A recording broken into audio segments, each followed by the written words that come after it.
Story 1. I don't know what Jebby's real name was, but that was his nickname. I'd known the kid since kindergarten, and he was always the sweetest person. He was a kind, cool guy. He'd give you his lunch if you didn't have any. He'd hug you if you'd had a rough day, even if you were a guy. Jebby was a bona fide genius, top of all his classes, but a bit slow socially. He liked people, but his kindness made others treat him worse as he got older. We were in various schools together up through high school, which is where I lost track of him. I was a bad student, smart but didn't care about the work. We attended one of the most crime-ridden, poorly performing school systems North Carolina had to offer, and I'd been suspended a half dozen times for various things. Nothing violent or destructive, mostly just insubordination or skipping classes. I didn't care about school. I was past that. Life was too hard to care. Jebby, sadly, was the target of every bully in that school. It got really bad during sophomore year, when we were in algebra. This algebra class was taught by a teacher who might once have had a soul, but it had been drained by years of high school. She cared less than I did. This little troublemaker, who we'll call Hunter, who was maybe 140 pounds, took to abusing Jebby. Hunter was Latino, which was more of a subculture in our school, less of a racial divide, and a loudmouth little thug. Mean and just cruel, he would poke Jebby, toss things at him, kick him after class, call him names constantly, steal his books and food, stuff like that. Jebby took it all and tried to go to the teachers, but they didn't care. As I said, it was a bad school. It came to a head when Hunter tripped Jebby and made him split his head on a desk. Hunter got a week's suspension, claiming it was an accident. Jebby got 6 stitches and transferred to another class.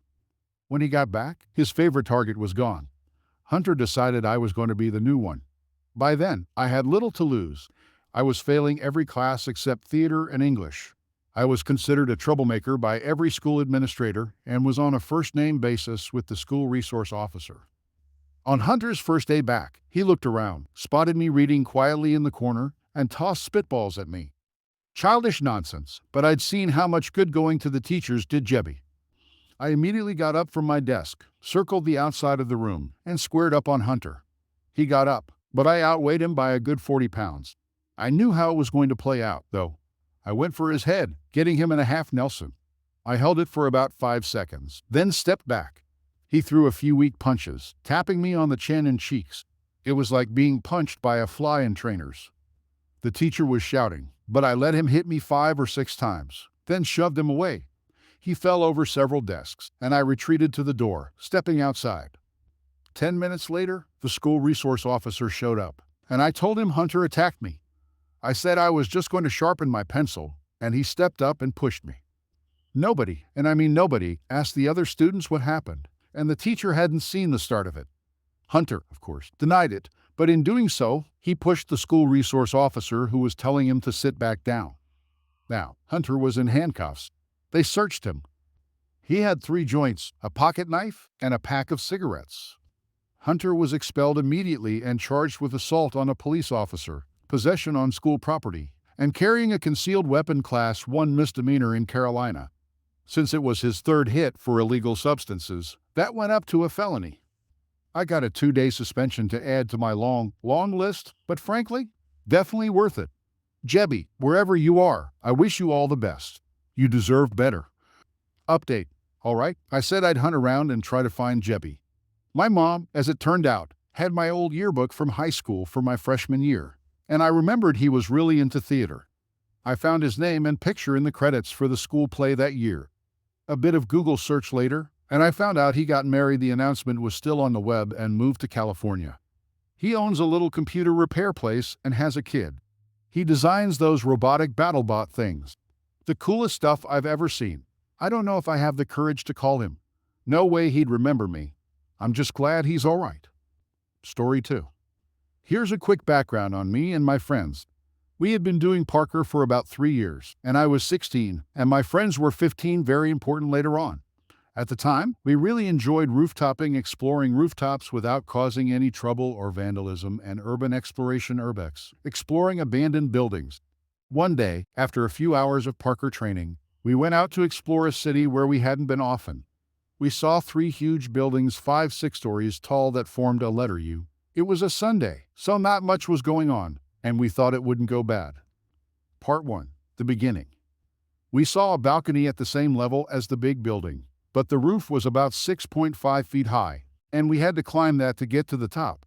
We did it. We recorded it and took photos that were amazing, by the way. We didn't hear anything at the time, so no biggie. We jumped down to the big balcony. The balcony was open and public with a Parker roll, and that went great. We were going down to the smaller rooftop, where there was still nothing really going on. We climbed the smaller building and saw a very cool Parker spot at the top, so we did some B-kicks and tried aerials, some free-running tricks. Everything was going great so far. Part 2. The Confrontation. We had been vlogging and recording our stuff the whole time. Quick note for the future. While we were doing that and I was doing a cartwheel, this crazy guy, whom we will call Stoner from now on, he started yelling at us from his balcony, which we did not go to at all, accusing us of breaking into his house and damaging cameras. My friends and I didn't think much of it, and here's somewhat what we were conversing about. Friend 1 is my one friend, and friend 2 is my other friend. Stoner, what the heck were you doing up there? Yelling at the top of his lungs. Friend 1, nothing. Asterisk, I was standing speechless since this had never happened to me. We live in a mostly peaceful country. Asterisk. Stoner, you were trying to break into my house. Friend 1, no, we didn't. We were only... Friend 1 gets cut off. Stoner, don't tell me your nonsense. I know exactly what you've been doing there. Stoner kept accusing us of more nonsense.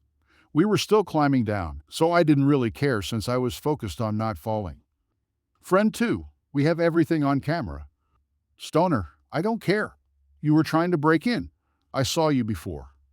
Asterisk, later we found out that some guys not much older than us were doing the same thing, but were vandalizing the place. Asterisk. As we went down, we found a place to eat and forgot about that guy. Part 3. The Close-Up. When we were walking past the entrance, Stoner stormed out the door yelling at us. My friend hid quickly between walls, hoping he wouldn't see him. Big mistake.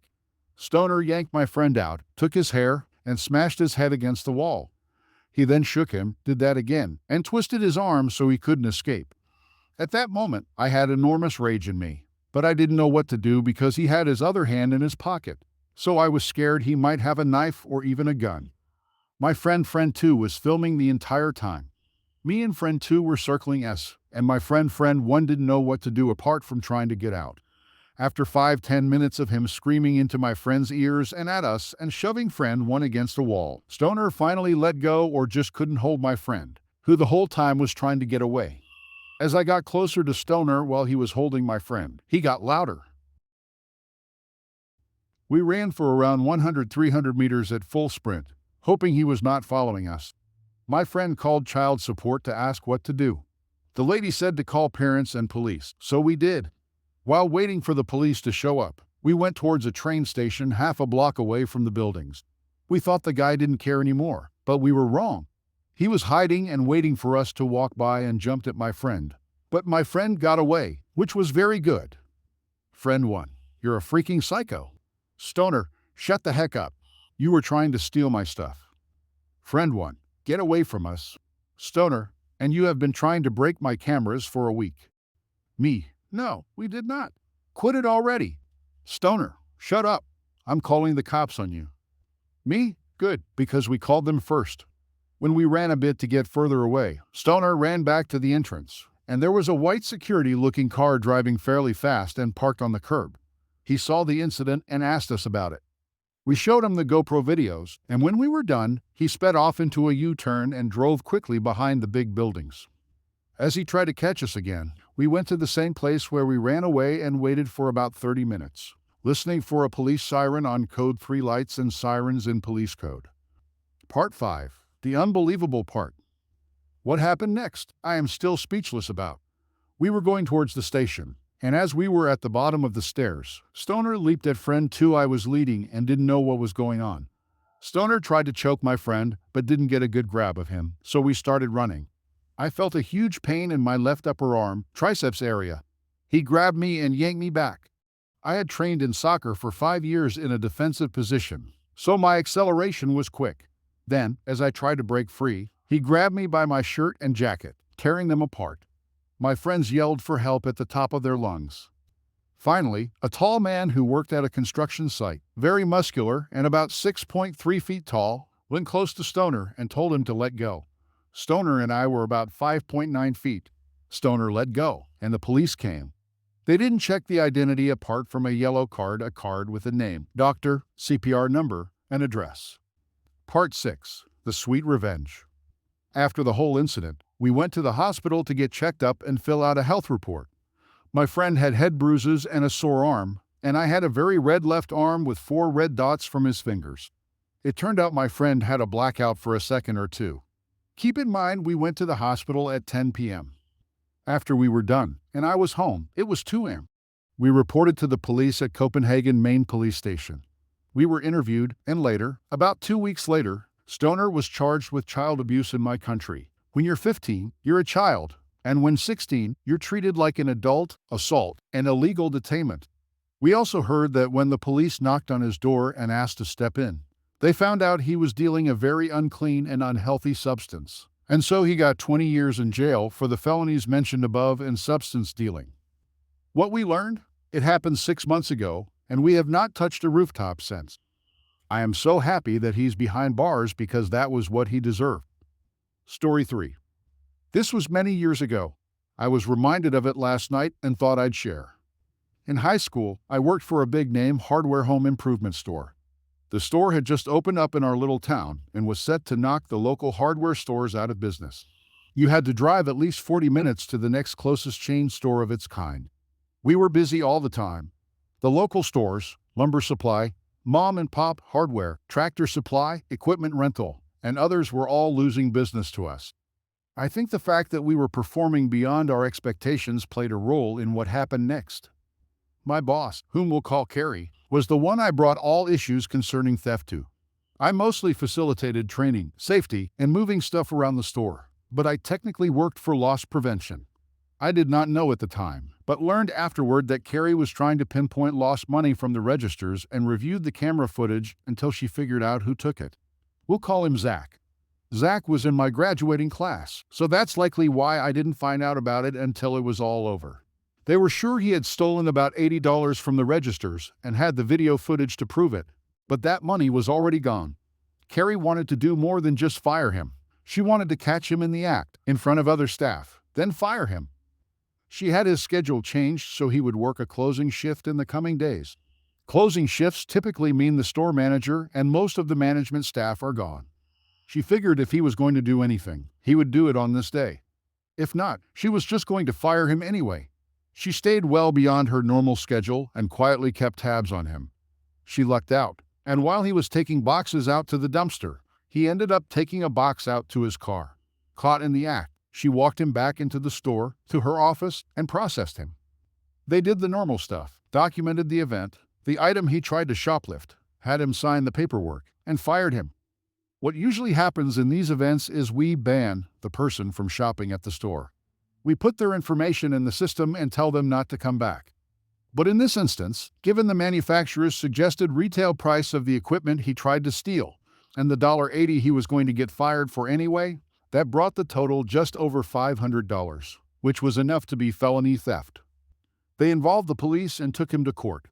Since he signed off on the theft and was caught by the loss prevention manager on the day it happened, there was not much defense for him. The judge gave him some community service. The really juicy part of the event was the addition of a felony to his criminal record. Before school was over, Zach had lost all his basketball scholarships. I don't know what compelled him to steal that power tool, but I doubt the rush of getting away with it was worth it. He couldn't pay for college on his own, so he never went. He cuts hair and uses illegal substances now.